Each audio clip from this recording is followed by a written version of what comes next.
Hey, good afternoon, and thank you, Saints, for winning that game. Makes things a little bit easier to show up for all of us today. I was trying to think of some comparisons between this team and the teams that I played for. I think most of us at a certain age in here will remember the 1980 Saints, 1990 Saints. Oh, by the way, before I forget, congratulations to you, man. Great job, keep on. So the only things I could come up with, even today, were penalties, which this team has been prone to. We used to have plenty of those back in the 80s. The good things were shutdown defense, which was beautiful to see, and this really indicates to me that we've got a good team here, a solid team. And we, of course, we had the dome patrol back in the day, different. And the third thing, what was it? A great kicker in Will Lutz. So we've got now this guy that can put the ball through the uprights for us. We can count on, not all the time, but most of the time. We've got this great defense, and we've got this whole new situation here. Also, I want to recognize Ro Brown. Ro Brown's in the audience. Ro Brown and I have gone back for many, many years, and I just want to say hi to him, let you all know he's here because he's a great guy. He's still involved in the sports scene here, and it's wonderful to see him. And this guy is one of the hardest working, most reputable guys in the business. Every time I see Kenny's got 15 things going on, he's always nice enough to ask me to come out and show up and be part of what he's got going on, and I'm thankful to be here today. So back to these guys, the Saints. We won this game against Dallas last week. We won this game against Seattle. It's very unlikely. I don't think any of us would have bet that we would go win both of those games. I was cautiously optimistic about both of them because often after a trauma like we experienced against the Rams, it has a tendency to, once you get past the initial trauma, to inspire. And I thought, well, that's possible because this team realizes if they do keep up, if the defense does face the challenge of the day, and if the offense can keep us in the game, at least at this point, I think we'll do better than just keeping in the game, that this team still has a chance to be a championship club. Everyone in this room, I would guess, went into this season thinking, yes, this is a potential Super Bowl year for the Saints. I still believe that's possible. Don't know what's going to happen with Drew's hand. Don't know if he's going to be able to grip the ball 10 weeks from now. If that's the case, maybe our chances are a little less likely, but let's see how this thing gels up. I happen to like Teddy Bridgewater very much. I think we're lucky to have a kid with that demeanor and the ability that he has, but also a guy that's not trying to play beyond his means. I think he understands his role with this club, and that is to get the ball to the playmakers, and we got a lot of them. So I think there's great reason for optimism with Teddy back there, and certainly Taysom always gives us not only some excitement, but some reality, or some real interesting X factor on the field. And I'm starting to see other teams try to replicate that, but I think still he's among the best. The other thing that you may have noticed, and it is probably true about this team, is the coaching staff is probably having to work a little bit harder this year, and certainly in the last few weeks. I think when you have a quarterback like Drew Brees, who's played in this organization consistently for as many years as he has, the coaching staff, with Drew being in command, maybe have been able to put it on autopilot for the last few years. And I don't mean they weren't working hard doing what they intend to be the best thing for this team. What I'm saying is that they've had to restructure, they've had to recreate the offense for a new set of circumstances, and they probably had to put a little more time in than they had because they are redirecting the team. So all I can say regarding this club is that I wish I was still playing for them.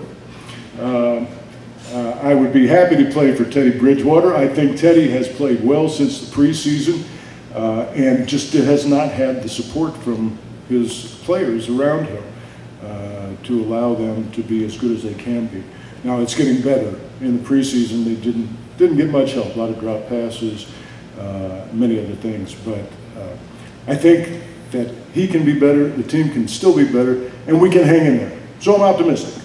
And I know we've got some injuries to deal with now. Trey Hendrickson concerns me on the defensive line. I'm not sure, Kenny, do you have a status on his neck injury? Anything new? Okay. Defensive line's good to see those. Sheldon Rankin's back. We got the beef on the defensive line, and they look to me like they're playing pretty solid football. So, hey, the other thing that I'm looking for this year is the turnover factor. If anybody in here followed the season in 2009, you'll know it was a magical kind of season. But one of the stats that stands out, and one of the stats that will inevitably affect the team this year, is the turnover ratio. And so far in these last 2 games, I believe that that's a huge reason for us having, one, been in the games, being able to maintain an early lead, and to win those games. And I'm seeing guys doing the same thing, ball hawking, pulling the balls out, making sure that we get an extra chance or two. And that's really the difference between a winning franchise and an also-ran franchise. And these guys, thankfully, I don't want to be too over-optimistic here, but they are good enough to win even if they play what people call ugly. But that ugly is in the eye of the beholder. When I see a W come up after an ugly game, it's beautiful to me. It should be beautiful to all of us. So if you guys have any questions, please throw them up, whether it's about the old Saints or the new Saints or anything different about those days and these days. I'll be happy to answer them. Otherwise, I thank you for having me here today, and hope that we all enjoy the rest of the season. Gives us a little more anxiety maybe, but I think it's a lot of fun at the same time. And to know that we have a team that's good enough to do what they've done the last couple of weeks. Yes, sir? Wasn't your college coach Lou Holtz? No, my college coach was not Lou Holtz. I played at the University of Missouri, and my college coach was, oh God, how many times did I get hit in the head?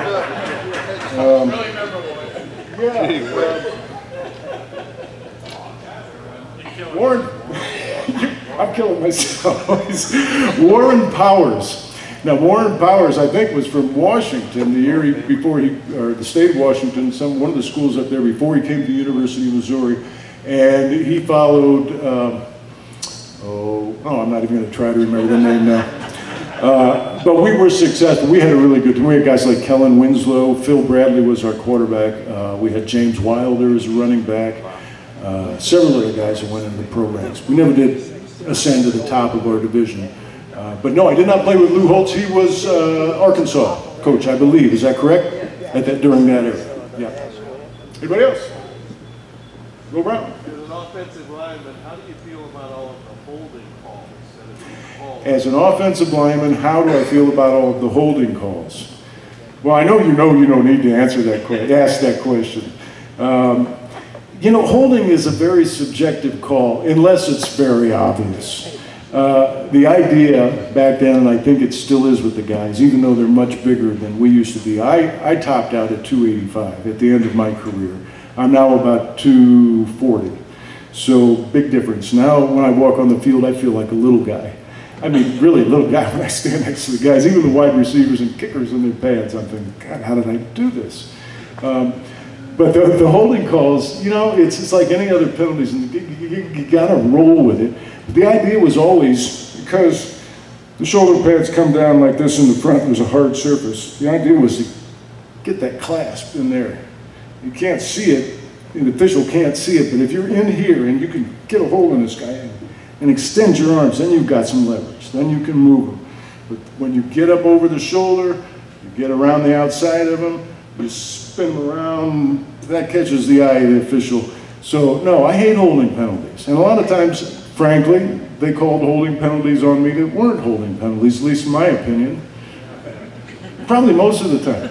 I don't know if there was a legitimate holding penalty on me the entire time I played. No, of course, I know where I come from. But, you know, it happens to both sides. The penalty issue, though, is something, and I think we all know that, and Sean Payton is patently aware that this needs to be cleaned up. We can't beat ourselves. That was the one thing that reminded me of the Saints of old. A step forward, 2 steps back. Step forward, 2 steps back. Can't happen like that. And we're spoiled in the last few years that it hasn't. So I think once they rebalance themselves, I'm hopeful the penalties will be less of a problem. And our offensive linemen don't hold. They just don't. Yeah, follow-up question to that one. About 6 months ago, ESPN had 2 announcers on, and what they were talking about was, let's just do away with the holding penalty. Since it is so subjective, if you're not man enough to get away from the guy in front of you, then let's just do away with it. Do you want to comment on that? Yeah. The point was that there's some discussion about doing away with holding penalties because it's such a subjective call. And why have it in the first place? And if you can't as a defender, you can't beat the guy, no matter what happens to it, too bad. Well, you know, I don't know if you can eliminate the holding penalty without giving the defense back their head slaps, and without bringing back the cut block, and without bringing back a lot of things that existed back when I played. You know, you could set a guy up as an offensive lineman, come at me all day, but you know, sooner or later, I'm going to drop down and find your knees, and you're not going to come running in here as hard next time. Those days are gone. But if you do that, now that's a penalty. Doing away with holding, I'm not so sure that's a good idea. I would say all calls on the field are subjective, many easier than others, but we've all seen a lot of calls in the defensive backfield this year that are questionable. You know, did he really impede his progress? Did he really, was he there too soon? Was he not? I mean, so I don't think eliminating it is necessarily the right answer, but obviously, like a lot of calls, you can call it on any play. I mean, you can probably find something, you know, and oftentimes the official will see a player get twisted around and fall down. An offensive line falls on top of him. Sometimes they throw the flag on that even if they don't know it was holding, there was some other circumstance that caused a problem. So, you know, as an offensive lineman, sure, let me hold. But at the same time, you got to give something to the defense that you're going to take something away from them. So I don't think it's realistic, but we'll see what happens. Yeah. Got a little short story and a question. In your day, I was cutting grass, and they had a van driving down the street. There was a couple with a baby crying, and it was a mess. They pulled over. They were struggling with the baby. I stopped the lawnmower, and they really were struggling. They couldn't quiet the baby down. And I go to the van, and it's Vaughn Johnson and his girl. And I said, man, if they had infants on the offensive line, you'd be useless. But my question to that is, you had to practice against them. Bobby Abear said it was just brutal. Did you find that? Practicing against the likes of Vaughn Johnson and the Dome Patrol? You know, I think, and I've heard it said of our offense now versus the defense, some of the players recently. I've heard it said that it was tougher practicing. Oh, actually, I remember who told me this now. Ricky Jackson told me.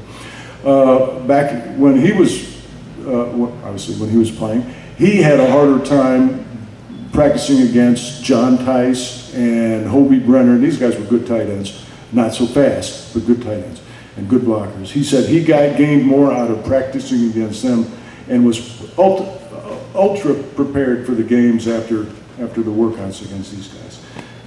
What was your question again? I got hit in the head a lot. Yeah, me too. Well, Did you have trouble against the line when you were practicing? okay, playing against the Dome Patrol. You know what made us better? That's the easy answer. I played against a lot of defensive linemen. We had, at the time, Jimmy Wilkes, Frank Warren, Tony Elliott, Bruce Clark, on and on. Really good defensive linemen, really good linebackers, that whole linebacking core. Mills, Jackson, Pat Swilling, and Vaughn Johnson. Sam Mills in particular. Now Vaughn was tough too. They were both tough in the middle, and you know, sometimes you get a play right up the middle and you go, okay, I'm gonna just go clock this guy. And I thought that about Sam, and I also thought that about a guy named Mike Singletary one time. It didn't work out as well as I thought. But Sam had that leverage. Sam was about this tall. So in order to get leverage on Sam, I had to get down to here and try to get under his chin somehow, which was really hard to do because Sam would get down like this, and then so but a little guy with a lot of leverage and a lot of pop as soon as you make contact with him. So, and he can move and shake you. And so the answer is, the better people you practice against, just the better you're going to be. And I think it did that for us. We just couldn't open up the offense like they can today. We didn't have the speed burners. We didn't have a core like they have. But the defense was fabulous. All right. I will thank you all for, oh, you got a question? No? Okay, don't call me. Okay. Congratulations again. Good. And thank you for having me today. Pleasure. Thank you.